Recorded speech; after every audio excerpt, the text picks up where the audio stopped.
একটু গ্রাফিক্যাল রিপ্রেজেন্টেশনের মাধ্যমে দেখে নেব ঠিক কিরকম হতে চলেছে। ধরুন এটা আপনার মোবাইল, এই মোবাইলে হঠাৎ একটা মেসেজ এলো, ওয়ান মেসেজ রিসিভড। স্বাভাবিক, আপনার মেসেজ এসছে, আপনি খুলে দেখবেন, খুলে দেখলেন মেসেজ এসছে আপনার প্যাকেজ গুদামে এসে পৌঁছেছে। কার কাছ থেকে এসেছে এই মেসেজ?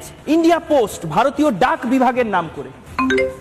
আমরা দুবার ডেলিভারি করার চেষ্টা করেছি, ভুল ঠিকানা থাকায় ডেলিভারি করা যায়নি। 48 ঘন্টার মধ্যে আপনার ঠিকানা আপডেট করুন।